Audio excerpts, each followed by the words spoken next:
Dalam sidang terbuka di Senatalis ke-60 IPB tadi pagi mengatakan krisis pangan dunia berpengaruh besar pada ketersediaan pangan dalam negeri, khususnya beras. Bahkan 19 negara di dunia menghentikan ekspor pangan untuk mengamankan ketahanan pangan dalam negeri masing-masing, termasuk India yang stop ekspor beras. Krisis pangan global kini menjadi tantangan besar bagi banyak negara. Kita mungkin bertanya, seberapa serius sebenarnya masalah ini? Berdasarkan laporan World Food Programme tahun 2024, lebih dari 780 juta orang di dunia hidup dalam kekurangan pangan akibat perubahan iklim, konflik, dan distribusi bahan makanan yang tidak merata. Dampaknya pun terasa di Indonesia. Cuaca yang tidak menentu menyebabkan gagal panen di berbagai daerah, sementara kebutuhan masyarakat terus meningkat. Menurut Badan Pusat Statistik tahun 2024, impor beras Indonesia mencapai lebih dari 4,5 juta ton yang menunjukkan betapa tingginya ketergantungan kita pada pasokan luar negeri. Jika situasi global terganggu, maka ketersediaan pangan nasional juga akan ikut terancam.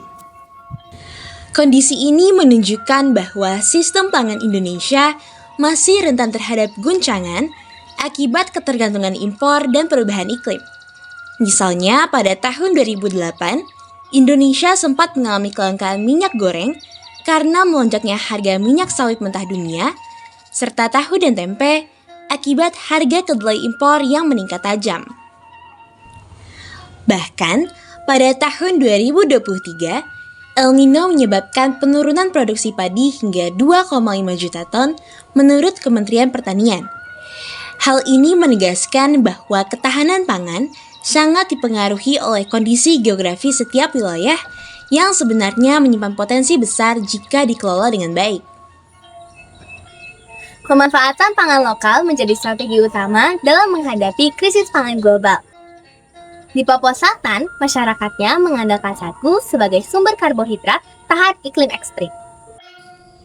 Menurut data Kementerian Pertanian 2023, produksi sagu nasional mencapai sekitar 5,2 juta ton per tahun dan sebagian besar berasal dari Papua dan Maluku.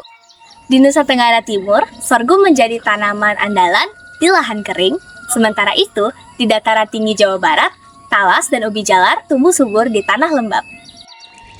Semua ini menunjukkan bahwa setiap daerah memiliki potensi pangan sesuai karakter geografisnya, dan pemanfaatannya adalah wujud nyata kearifan lokal dalam beradaptasi dengan lingkungan. Lalu, bagaimana strategi ini bisa dijalankan dengan efektif? Salah satu caranya adalah dengan mendorong diversifikasi pangan agar masyarakat tidak hanya bergantung pada satu sumber karbohidrat seperti beras, tetapi juga memanfaatkan bahan pangan lokal sesuai kondisi wilayahnya. Selain itu, perlu ada penguatan sistem pertanian lokal melalui pelatihan teknologi ramah lingkungan, pengelolaan air yang efisien, dan perbaikan infrastruktur distribusi agar hasil panen tersalurkan dengan baik. Inovasi produk pangan lokal juga penting dikembangkan supaya lebih diminati oleh generasi muda, sehingga pangan lokal bisa menjadi bagian dari gaya hidup dan solusi berkelanjutan bagi ketahanan pangan nasional. Ketahanan pangan bukan hanya sekedar ketersediaan makanan, melainkan kesadaran kita dalam mengelola alam dan memahami potensi geografis setiap daerah. Maka dari itu, mari kita mulai dari langkah-langkah kecil seperti menghargai hasil bumi lokal, mendukung produk daerah sendiri, dan memperjuangkan kebijakan yang berpihak pada petani dan lingkungan.